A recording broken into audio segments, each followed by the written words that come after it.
ये लीजिए, लेकिन मैं एक बार फिर कहूंगा खाला, अगर एक हाथ में ना रुक जाएंगी ना तो 5 से 6 लाख रुपए दिलवा दूंगा आपके घर के। सांप का काटा इंसान एतवार आने की राह नहीं देखता बेटा, मुझे पैसा फौरन चाहिए। लेकिन क्यों? ऐसी क्या जरूरत आन पड़ गई कि इस उम्र में आपको अपना घर बेचने की जरूरत पड़ गई? इस शहर में घर बड़ी मुश्किल से मिलता है। घर उसमें रहने वाले लोगों से होता है, घर अपनों से होता है, अपने घर से नहीं। और अगर घर और अपनों के बीच किसी को चुनना पड़े तो मैं अपनों को चुनूंगी। 65 वर्षीय शबाना आखिर हालात के ऐसे कौन से मोड़ पर खड़ी थी कि उन्हें घर और परिवार में से किसी एक को चुनना पड़ रहा था? ऐसी कौन सी मुसीबत टूट पड़ी थी कि औने पौने दामों में अपना घर बेचना पड़ा, वो घर जो उन्होंने तिनका तिनका करके बनाया था।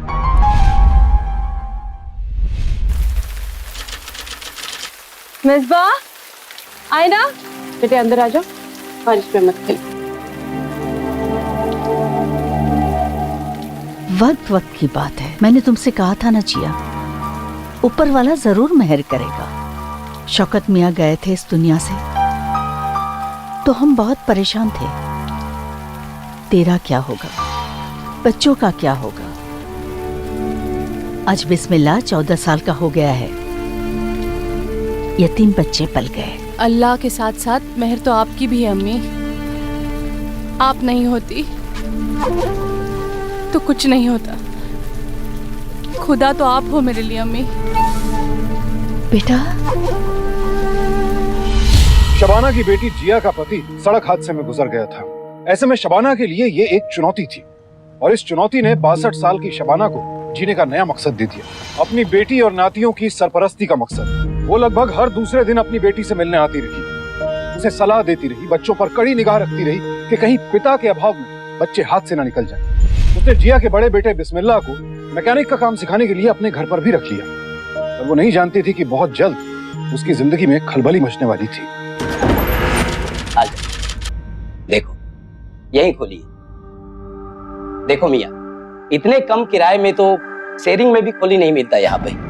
पर पता नहीं क्यों शहबाज मियाँ को तुम पे तरस आ गया और इतने कम किराए में यहाँ रहने के लिए कह दिया। अब रहो यहाँ पे। पर हाँ, एक बात हमेशा ध्यान रखना, जरा तमीज से रहना यहाँ पे, क्योंकि यहाँ शरीफ लोग रहते हैं। जी, मुझसे शिकायत का कोई मौका नहीं मिलेगा। घर देख ले। हाँ चलो। यहाँ घर तो घर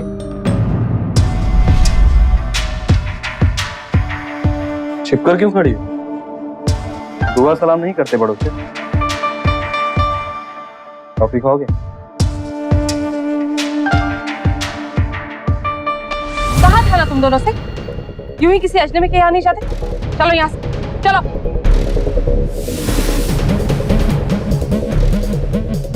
मियां, कुछ गलत कह दिया मैंने? ये ऐसा क्यों बर्ताव कर रही? नहीं, तुमने कुछ गलत नहीं कहा। बेचारी बेवा है, किस्मत की मारी, इसलिए कभी कभी ऐसा बर्ताव करती है। पर ऐसा क्यों मियां? वो क्या है कि हरी जवानी में उसका सोहर चल था। वो तो खुदा का शुक्र है कि 10-12 लाख की कुली छोड़ गया, वरना इस शहर में कहाँ गुजारा होता बेचारी का।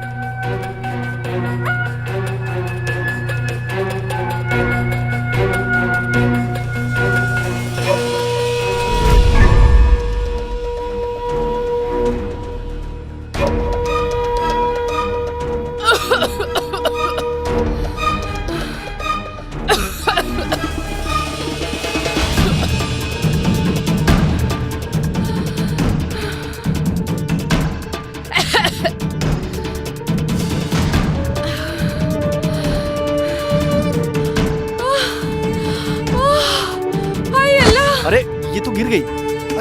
उठाओ उठाओ, अरे उठाओ संभाल के। उठिए।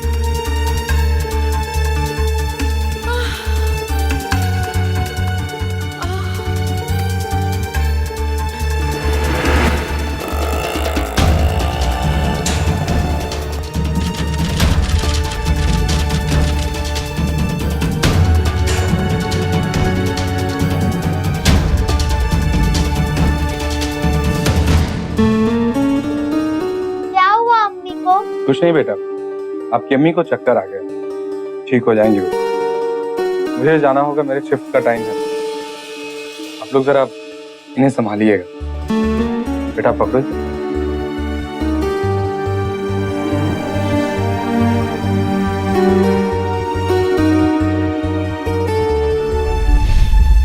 ये अम्मी ने सालन भेजा है आपके लिए।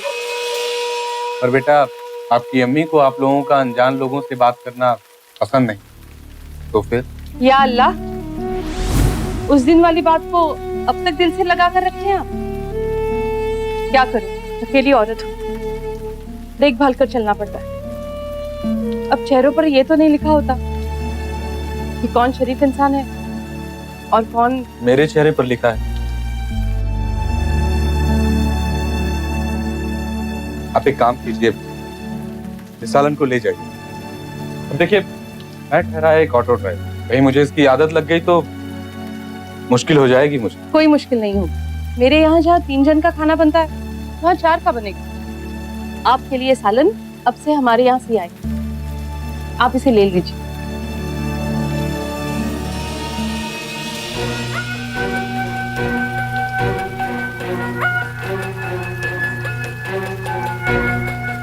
आओ बच्चों।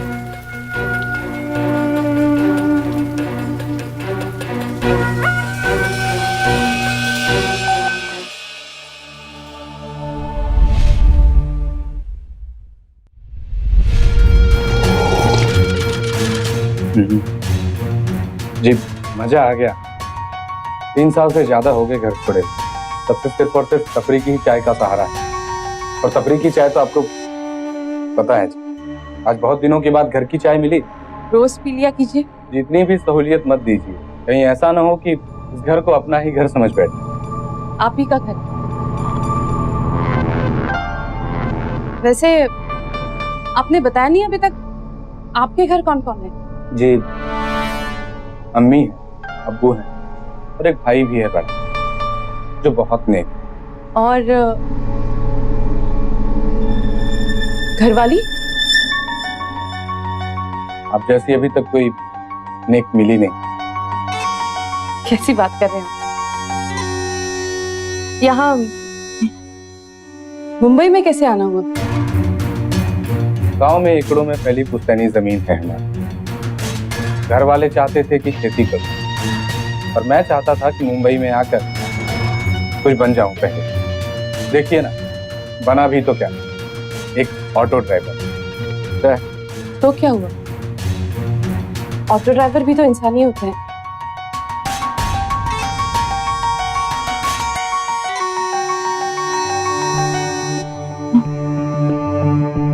मेरी मानिए, लड़की देख लीजिए और निकाह कर लीजिए फटाफट, वरना उम्र निकल जाएगी आपकी। जी उम्र का क्या, आप ही को देख लीजिए। कोई कह सकता है कि 25 साल की उम्र में 3 बच्चों की माँ है। 25? मैं 35 की हूँ जनाब। क्या? खुदा खैर करे। आप हैं ही इतनी खूबसूरत कि आपकी उम्र का कोई अंदाजा लगा ही नहीं सकता।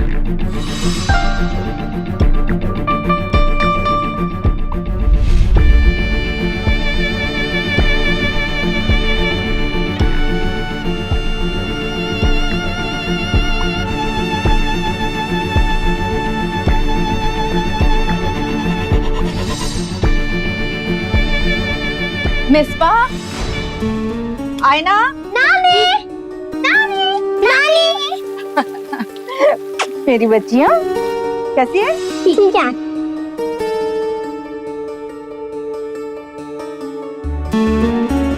अम्मी कैसी हो? अम्मी अच्छी, जियारत तो ठीक से हुई ना अम्मी? खुदा के करम से सब खैरियत से हुआ, लेकिन इस बारिश ने परेशान कर रखा, रुकने का नाम ही नहीं ले रही है। जिया, जी अम्मी। कुछ बदली बदली सी लग रही है। नहीं तो अम्मी। नहीं, कुछ तो बताओ। हाय अल्लाह, ये काजल नाली क्यों लगा रखी है? इरफान अंकल आए थे अम्मी के लिए।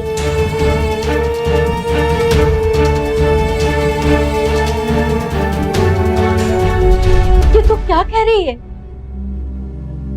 देख, दूसरी शादी से मुझे कोई तौबा नहीं। तू जरा सोच, बच्चे अभी छोटे हैं, बिस्मिल्लाह तो सब समझता है। अम्मी, कल को इन्हीं बच्चों को आगे चलकर बाप की जरूरत पड़ेगी ना। माना कि आपको मेरी बहुत चिंता है अम्मी, पर आपको ऐसा नहीं लगता कि हम जिससे बहुत ज्यादा प्यार करते हैं, कभी कभी उसी की भलाई का सोचते सोचते हम उसी की खुशियों का गला घोट देते हैं। माना इरफान आज रिक्शा चलाता है, पर गांव में खेती है उसकी, भले घर से है इरफान। और अम्मी, इतनी उम्र तो मेरी भी हो गई, शराफत और जलालत में फर्क कर सकूं। ठीक है, इरफान से कहना मुझसे आके मिले।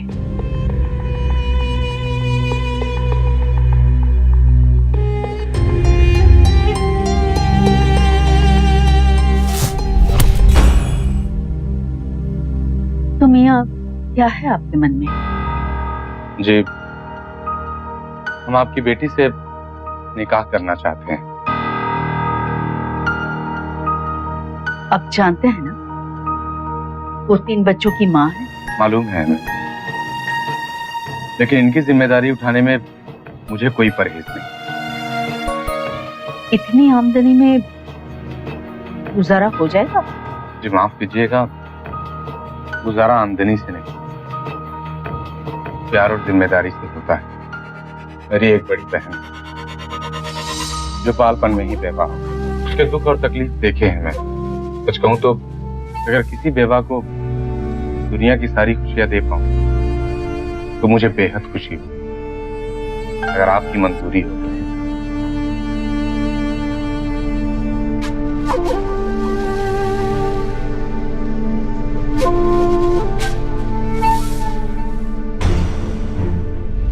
नहीं,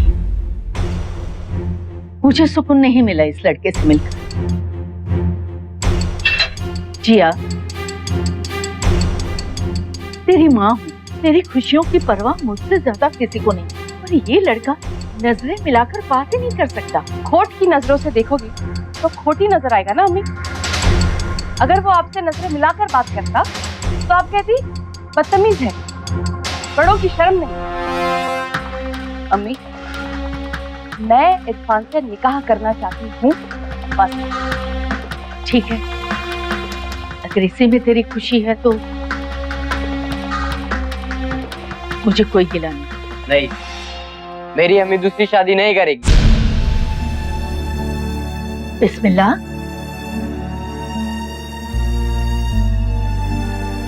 क्या हुआ बेटा? अच्छा, एक बात बता, तेरी अम्मी ने तुझे खुशी देने में कोई कमी छोड़ी?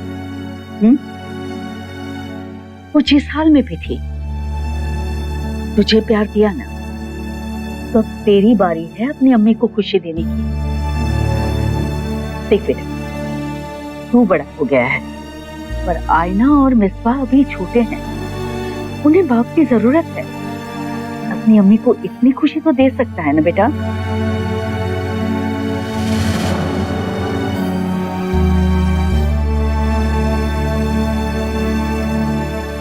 आखिरकार बेटी की जिद और उसके भविष्य की खातिर शबाना को झुकना पड़ा। निकाह हुआ, साल भर तक सब ठीक चलता रहा। जिया की सेहत भी सुधरने लगी और बच्चे भी इरफान की तारीफ करते थे। शबाना अब आश्वस्त हो गई थी, लेकिन फिर एक दिन कुछ ऐसा हुआ कि शबाना के मन में दबा शक फिर से जाग उठा। चल जल्दी चल। हाँ मेरी जा। तो चल ना। ले 10 की दाल आ गई। इरफान, हाँ अभी की अम्मी आ रही है। पहले नहीं बता सकता।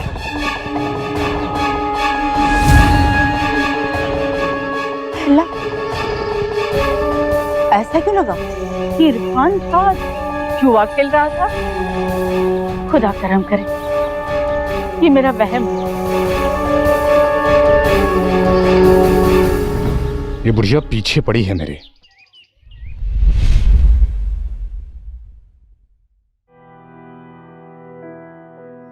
तौबा तौबा, ये मौसम भी, और ऐसे मौसम में भी कुछ निकट्टू बाहर रास्ते पे बैठकर जुआ खेल रहे थे। वैसे इरफान मियाँ कहाँ गए? ऑटो चलाने गए ना अम्मी। सलाम अम्मी। सलाम।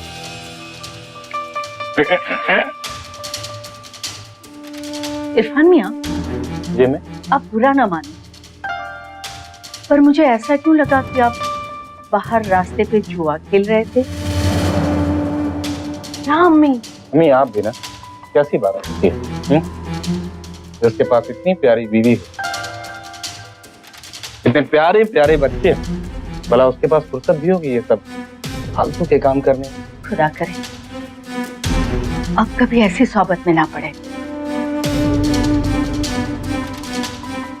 शबाना की निगाहों में आते आते बच गया इरफान, लेकिन उसकी हरकतें उसका झूठ साफ बता रहे थे कि वो खुद को जितना शरीफ दिखाने की कोशिश कर रहा था उतना था नहीं। पर आखिर बात क्या थी? कहीं जिया से शादी करने के पीछे उसका कोई और मकसद तो नहीं था? सलाम मम्मी। सलाम बेटा, अच्छा हुआ तो आ गई। मैं तुझसे ही मिलने आने को सोच रही थी।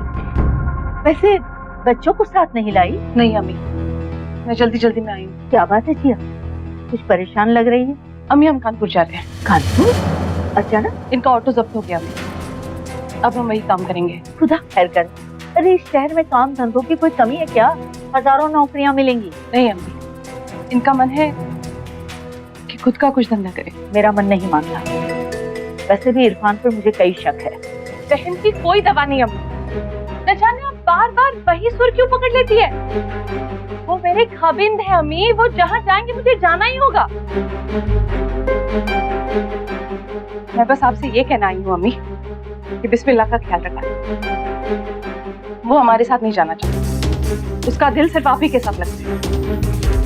मैं आपको फोन करती रहूंगी। तो गुस्सा हो गई बेटा? तो गुस्से वाली तो बात है ना अम्मी, अब हमेशा हमेशा उस पर शक करती है। ठीक है अब नहीं करूंगी। वैसे भी तू समझदार है, कुछ सोच समझ कर ही हाँ बोला होगा। आती हो, खुदा हाफिज। जिया, बच्चे जब बड़े हो जाते हैं तो उन्हें लगता है अपने सारे फैसले वो खुद ही लें। हर बात में माता पिता की दखलंदाजी से उन्हें चिढ़ होती है, लेकिन वो भूल जाते हैं कि माता पिता जो कुछ भी कहते हैं बच्चों की भलाई के लिए ही कहते हैं। शबाना को आभास हो गया था कि इरफान ठीक आदमी नहीं है, लेकिन जिया ये बात समझ नहीं पाई और शबाना की मर्जी के खिलाफ इरफान के साथ कानपुर चली गई। कानपुर जाने के बाद 1-1.5 महीने तक शबाना की जिया से फोन पर लगातार बात होती रही, लेकिन उसके बाद अचानक जिया का फोन हमेशा स्विच ऑफ आने लगा।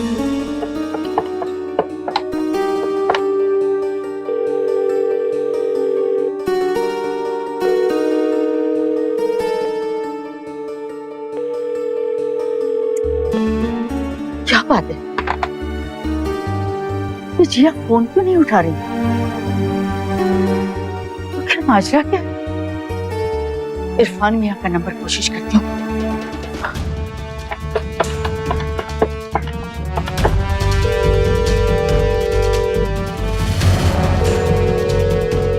फिर बात क्या है? दोनों फोन नहीं उठा रहे। ये कोई अनहोनी तो नहीं हो गई? फिर मैं क्या करूं? कहाँ जाऊं?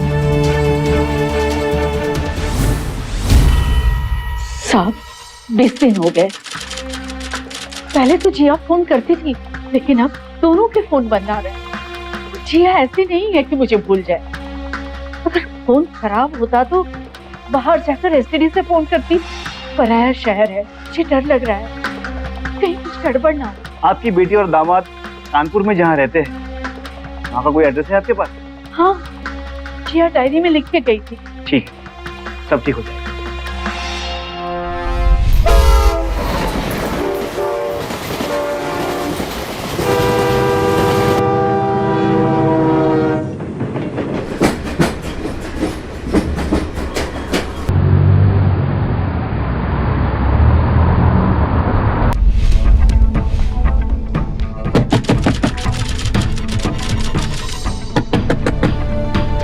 अरे आ रहा हूँ भाई, तरीके से नहाने भी नहीं देते।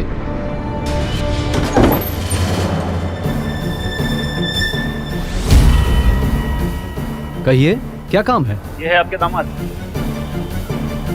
नहीं, ये कोई और है, मेरे दामाद नहीं है। एड्रेस तो यही है। आप यहाँ कब से हैं? बस ये 5 दिन पहले यहाँ शिफ्ट हुआ हूँ। आपके पहले यहाँ एक फैमिली रहती थी, क्या आप उन्हें जानते हैं? ना जी, मुझे तो ना मालूम। हाँ, मकान मालिक को मालूम होगा। वो यहीं पास में ही रहते हैं। नवीन मार्केट, दूसरी गली, पहला मकान। ठीक है, चलिए।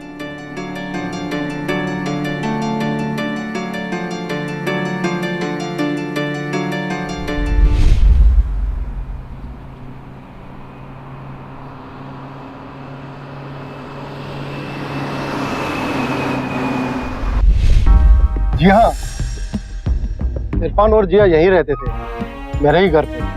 लेकिन करीब 20 दिन हो गए वो लोग यहाँ से चले गए। कहाँ गए? उन्होंने तो बताया नहीं और मैंने भी पूछा नहीं। शायद वहीं गए होंगे जहाँ से आए होंगे। दोनों मियाँ बीवी के बीच कोई झगड़ा? नहीं जी, वो तो बड़े खुश मिजाज लोग थे और फिर जितने दिन भी यहाँ पे रहे बहुत खुश रहे। हाँ, इतना सुनने में आया था इरफान का काम कुछ चला नहीं, वो अपना पूरा परिवार लेकर वापस चला। इंस्पेक्टर साहब, अगर वो लोग वापस आ गए तो जिया मुझसे मिलने क्यों नहीं आई? अरे फोन भी तो नहीं किया।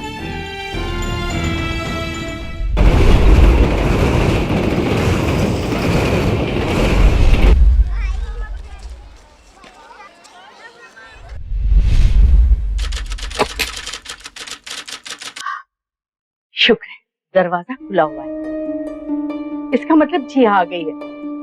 अब अगर उसने कहा ना कि फोन करना भूल गई थी तो इतना डांटूंगी उसे। खैर नहीं उसकी। जिया, इरफान, जिया दरवाजा खोलो। जी कहिए। ये मेरी बेटी जिया का घर है। जिया का घर था, मगर आपकी बेटी इसे 12 लाख में मुझे बेच के चली गई। जी हाँ, मगर आप तो उसकी माँ है, उसने आपको बताया नहीं? ये कैसे हो सकता है? एक मिनट रुकिए, आपकी तसल्ली के लिए मैं रजिस्ट्री के पेपर दिखाता हूँ। ये देखिए रजिस्ट्री के पेपर।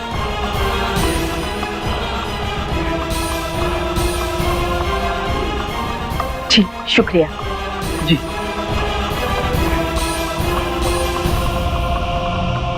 जिया ने घर बेच दिया, मुझे बताया भी। ये क्या हो रहा है? जिया यहाँ नहीं है, उसने घर बेच दिया, वो कानपुर में भी नहीं है। कहीं कुछ गड़बड़ तो नहीं? आप समझते क्यों नहीं? मुझे लग रहा है मेरी बेटी कोई बहुत बड़े खतरे में है, कोई बहुत बड़ा गुनाह हुआ है। इरफान ने जरूर कोई गड़बड़ की है। मेरी बेटी ऐसे ही खोली नहीं बेचेगी। अरे उसने मुझे बताया भी नहीं। जरूर उसके साथ कोई धोखा हुआ है। लेकिन खोली जिया की थी, उसने अपनी मर्जी से बेची और रजिस्ट्रार के सामने उसने खुद साइन किए थे। ऐसे में भला हम क्या कर सकते हैं? आपको करना होगा साहब। मेरी बेटी गायब है और अगर कोई गड़बड़ नहीं तो इतने दिनों से दोनों का फोन बंद क्यों है? ये दोनों है कहाँ? देखिए मैडम, वो दोनों कहीं काम की तलाश में गए होंगे और कानपुर में मकान मालिक ने क्या कहा था सुना नहीं आपने? दोनों खुश थे, प्यार से रहते थे, तो ऐसे में शक की कोई गुंजाइश ही नहीं है। मैं समझ सकता हूँ कि आप जिया की माँ है इसलिए परेशान है। मैडम मेरी मानिए, आप इत्मीनान से घर जाइए। जैसे वो लोग नए काम में सेट होंगे आपको उनका जरूर फोन आएगा। अब आप घर जाइए। पुलिस शबाना को समझा रही थी, लेकिन एक माँ का दिल मानने को तैयार नहीं। शबाना फिर से कानपुर गई और वहां उस ब्रोकर से मिली जिसने इरफान को मकान दिलवाया था।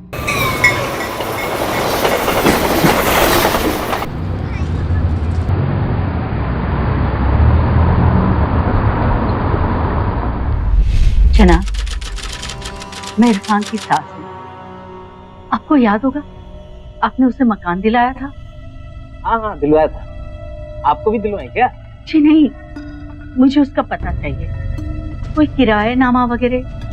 जी ये शहर का हिस्सा इतना बड़ा नहीं, यहाँ सिर्फ जुबान चलती, यहाँ कागजी कार्रवाई कुछ हुई नहीं। लेकिन इतना पता है कि वो बंदा यूपी के रामपुर का रहने वाला है। रामपुर? शबाना को समझ नहीं आ रहा था कि कौन से रामपुर जाए, क्योंकि रामपुर तो बहुत और हर जगह जाना, हर जगह ढूंढना, इसमें वक्त भी लगता और पैसा भी। शबाना के पड़ोसियों ने उसे बहुत समझाया कि ये महज उसका पागलपन, और उसने एक नहीं सुना। इस सफर के लिए रुपयों का इंतजाम करने की सख्त कोशिश की शबाना ने, पर कोई नतीजा नहीं निकला और आखिरकार उसे अपना घर बेचना पड़ा। ये लीजिए, लेकिन मैं एक बार फिर कहूंगा खाला, अगर एक हाथ में ना रुक जाएंगी ना तो 5 से 6 लाख रुपए दिलवा दूंगा आपके घर। सांप का काटा इंसान एतवार आने की राह नहीं देखता बेटा। मुझे पैसा फौरन चाहिए। लेकिन क्यों? ऐसी क्या जरूरत आन पड़ेगी कि इस उम्र में आपको अपना घर बेचने की जरूरत पड़ती है? इस शहर में घर बड़ी मुश्किल से मिलता है। घर उसमें रहने वाले लोगों से होता है, घर अपनों से होता है, अपने घर से नहीं। और अगर घर और अपनों के बीच किसी को चुनना पड़े तो मैं अपनों को चुनूंगी।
अपनी बेटी जिया की तलाश में जुटी शबाना किसी भी सूरत में उस रामपुर तक पहुंचना चाहती थी जहां से इरफान का ताल्लुक था। लिहाजा शबाना ने एक एक कर हर उस रामपुर में अपनी दस्तक दी जहां उसे इरफान मिल सकता था। ये काम मुश्किल था, पर आखिरकार शिद्दत से अपनी बेटी की तलाश कर रही शबाना की मेहनत रंग लाई और उस रामपुर को उसने तलाश ही लिया जहां इरफान का घर था।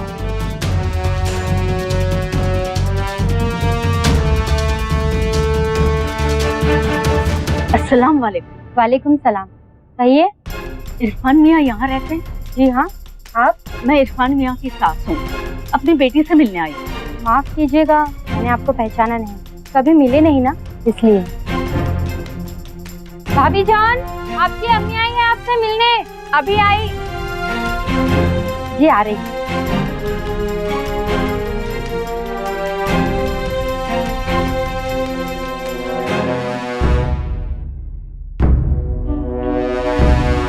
जी कहिए। माफ कीजिएगा, मैं इरफान मियाँ की सास हूँ, मेरी बेटी जिया को बुला देंगी? जिया? यहाँ? मगर यहाँ तो कोई जिया नहीं रहती। मैं इरफान की बीवी हूँ, साहिता, और ये हमारा घर है। लगता है आप गलत पते पर आ गई। ये कैसे हो सकता है? ये देखिए, पता तो यही है। जी पता तो सही है, मगर शायद आपको कोई गलत फहमी हो गई है। ये कैसे हो सकता है? ये देखिए, यही तो पता है। आप गलत पते पर ही आई हैं। ये हमारा घर है। आपके पास उनकी फोटो है? आप मानती क्यों नहीं है? हमने आपसे कहा ना कि इरफान हमारे शौहर हैं और ये हमारा घर है। जी हाँ बेटा, पर मेरी तसल्ली के लिए मुझे दिखा देंगे उनकी फोटो? ठीक है, आप ठहरिए, हम मंगवाते हैं। सलमान, जरा अपने अब्बू की फोटो लेकर आना। जी अम्मी, अभी लाए।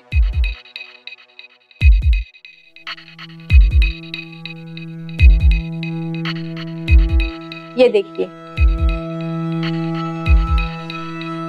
शुक्रिया बेटा। अरे ये क्या, अपने बड़े अब्बू की फोटो लेकर आए हो? जाकर अपने अब्बू की फोटो लेकर आओ।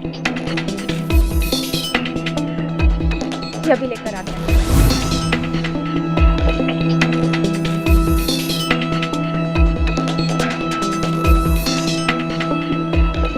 जी ये लीजिए।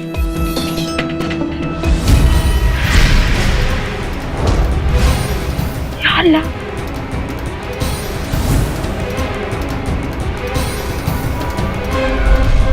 देखिए मैडम, मुझे आपसे हमदर्दी है। हमने पूछताछ करवा लिया है ऑलरेडी। इरफान पिछले 8 महीनों से घर पे नहीं लौटा। तो उसके खिलाफ रिपोर्ट लिखिए। माफ कीजिए मैडम, ये केस आपके शहर का है, इसीलिए रिपोर्ट भी आपको वहीं पर लिखवानी पड़ेगी। हम लोग बाद में उनकी रिक्वेस्ट के बाद पूछताछ कर सकते हैं।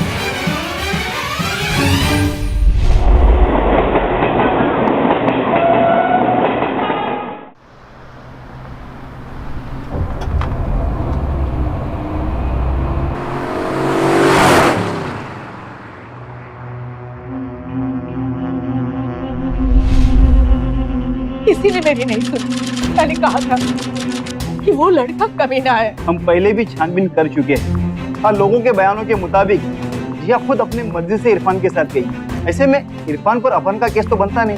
अपनी मर्जी से नहीं गई है साहब, पर लाया है उसने मेरी बेटी को। देखिए मैडम, हम उसे ढूंढने के लिए पहले भी जा चुके हैं वहाँ पर। तो रही दूसरी शादी की बात, तो जिया खुद आकर यहाँ पर कंप्लेंट करेगी तो ही होगा। वैसे भी उसने आपसे कई बातें छुपाई, हो सकता है उसे ये बात भी मालूम हो। अब 1 महीने से उसका कोई फोन आपको नहीं आया, इसमें गुनाह वाली तो बात नहीं है। ऐसे में किस धारा के अंतर्गत हम केस दर्ज करें? मेरी बच्ची।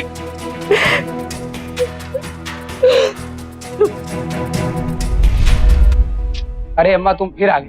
बोला ना साहब बिजी है, नहीं मिल सकते। बहुत जरूरी है बेटा, बच्ची गायब है और तालुका के स्टेशन में रपट नहीं लिखी जा रही है। वो मेरे को नहीं मालूम, साहब अभी बिजी है, नहीं मिल सकते।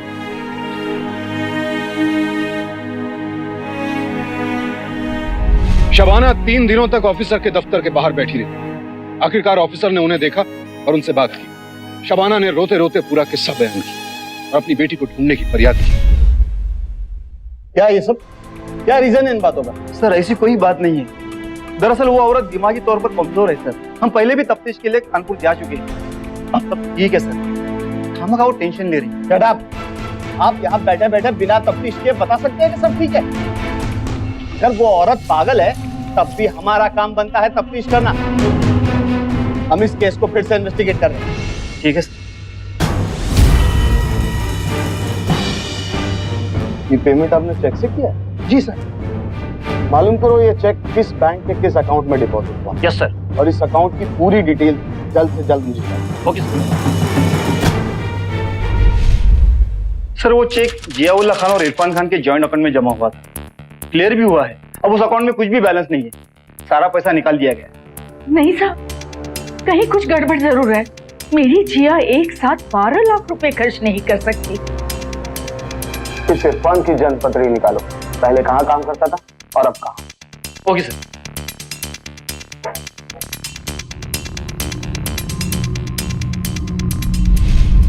इरफान रिक्शे वाले को जानते हो? हाँ सर, आखिरी बार कब बात हुई? सब 3 महीने पहले। उसके बाद ना उसका कोई फोन आया ना मैसेज। ठीक है चलो। सुनो, इरफान को जानते हो? जी साहब। उसकी कोई खबर है? 7 दिन पहले उसने कुछ मैसेज भेजे थे। चुटकुले चुटकुला भेजा था। मोबाइल नंबर तो होगा तुम्हारे पास? जी साहब। बताओ। ये लिखिए सर, 982055। ठीक है चलो। जी सर। इरफान के मोबाइल को ट्रेस किया गया तो पता चला उस वक्त उसकी लोकेशन दिल्ली में थी। फौरन दिल्ली पुलिस को सूचना दी गई और इरफान को गिरफ्तार कर लिया गया। लेकिन यहां आकर इरफान ने कुछ और ही कहानी बयान की। मेरी कोई गलती नहीं साहब, बल्कि मैं तो जिया से बहुत प्यार करता था। अब जिया कहाँ है? अब जिया मुझे नहीं मालूम था। तो किसे पता है? हमारी बीवी है वो। ये साहब मेरी कोई गलती ही नहीं है। मैंने बस एक गलती की, शादी के पहले उससे ये नहीं बताया कि मैं पहले से ही शादीशुदा हूँ। तब उसको किसी और से पता चला और जब पता चला तो बिफर गई। मुंबई से शबाना बानो को बुलाया, बैंक से सारे पैसे निकलवाए और मुझसे बोली कि मुंबई पहुंचकर मैं तलाकनामा भेज दूंगी। बस इसके बाद से वो कहाँ है मुझे नहीं पता।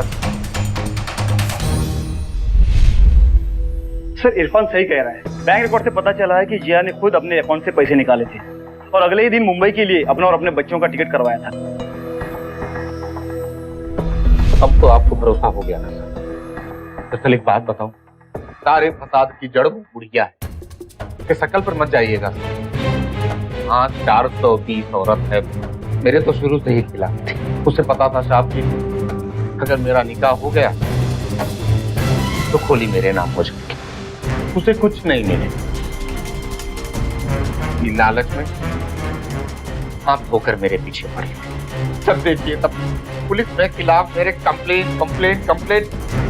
मैं ठहरा एक मजदूर है, कोर्ट कचहरी पुलिस थाना करूं कि कमाऊं मैं, परेशान करके रख दी। सब उसने किया, सब।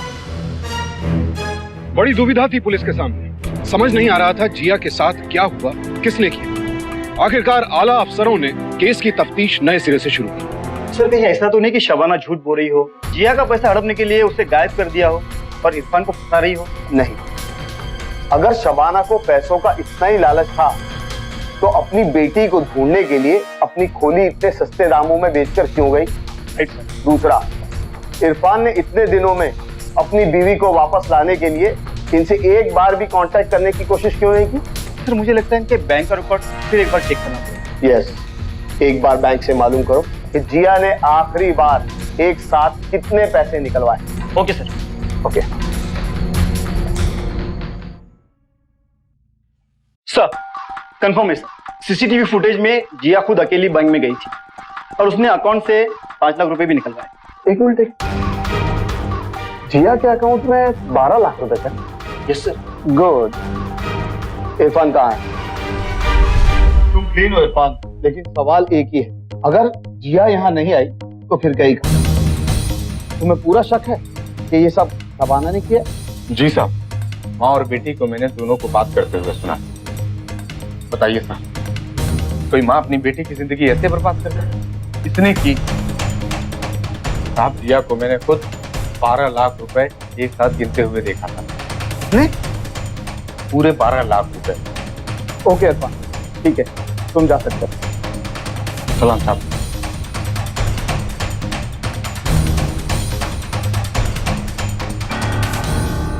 इरफान को रंगे हाथों गिरफ्तार करने के लिए पुलिस ने उसे आजाद कर दिया और गुप्त रूप से उसका पीछा करने लगी और आखिरकार इरफान खुद अपने ही जाल में फंस गया। उसे पैसों के साथ गिरफ्तार कर लिया गया।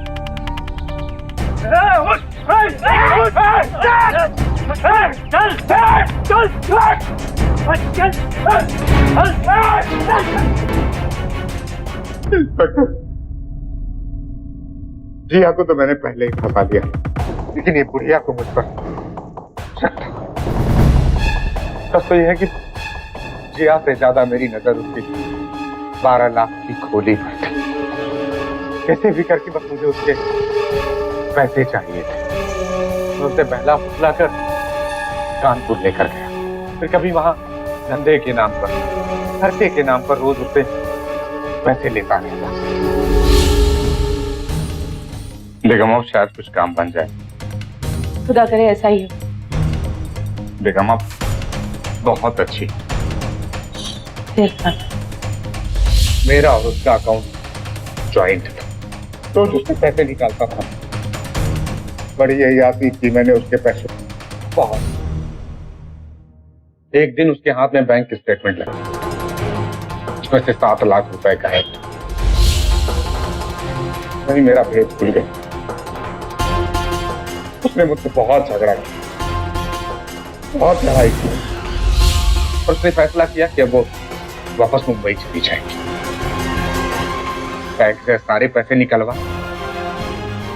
और मुंबई जाने को तैयार। मम्मी हम कहाँ जा रहे हैं? हम वापस अपने घर जाएंगे बेटा, नानी अम्मी के यहाँ। चल। बेगम हम आपसे बेहद मोहब्बत करते हैं। या खुदा, इतना झूठ!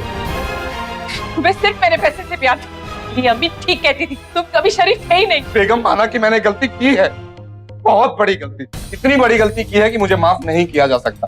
और बेगम आप तो सही हो, आप तो शरीफ होना कि अपने शौहर को इतना भी मौका नहीं दोगे कि चल के मैं आपको स्टेशन छोड़ दूं। प्लीज जी आप बाहर अकेले जाते लोग देखेंगे तो क्या सोचेंगे? क्या फर्क पड़ता है अब इरफान? प्लीज मेरे लिए, प्लीज। ठीक है। फिर मैं जिया और बच्चों को लेकर स्टेशन के लिए निकल पड़ा। जानबूझकर मैं उन्हें सुनसान सड़क से ले गया।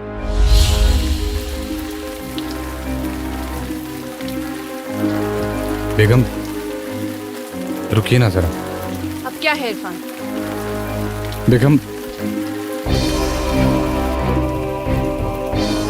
बेगम माफ कर दो ना। इरफान क्या कह रहे हो?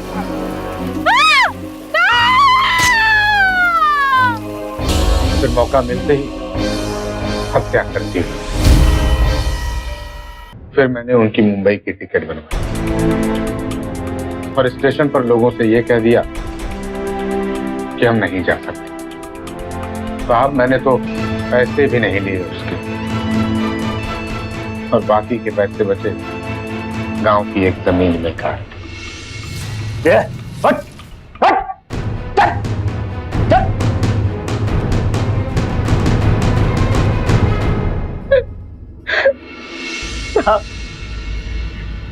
ये अकेला गुनहगार नहीं है, मेरी बेटी और उसके बच्चों की मैं भी गुनहगार हूँ साहब, मैं भी गुनहगार हूँ।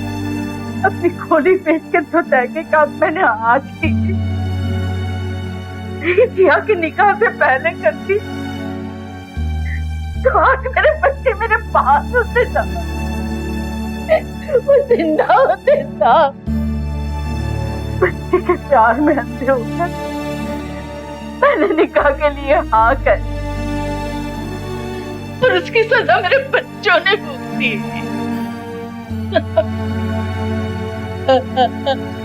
मेरे बच्चे। किसी ने भी शबाना की बात नहीं सुनी, लेकिन एक माँ के मन में धुन थी अपनी बेटी से मिलने की। शबाना के शक पर किसी ने भी यकीन नहीं किया, और जब सच सामने आया तो बहुत देर हो चुकी थी। इसीलिए सावधान हो जाएं जिया जैसे लोग, क्योंकि शराफत का मुखौटा लगाए बहुत से इरफान घूम रहे हैं हमारे समाज में। इरफान को गिरफ्तार कर लिया गया और अब उस पर मुकदमा चल रहा है। बिस्मिल्लाह अब अपनी नानी के साथ रहता है। शबाना को जिंदगी में एक और मकसद मिल गया है, बिस्मिल्लाह की निगहबानी। सावधान रहें, सतर्क रहें, सुरक्षित रहें। अब मैं सुशांत सिंह आपसे विदा लेता हूँ, कल फिर मुलाकात होगी एक और ऐसी ही अद्भुत सत्य घटना के साथ। देखते रहें सावधान इंडिया, इंडिया फाइट्स बैक।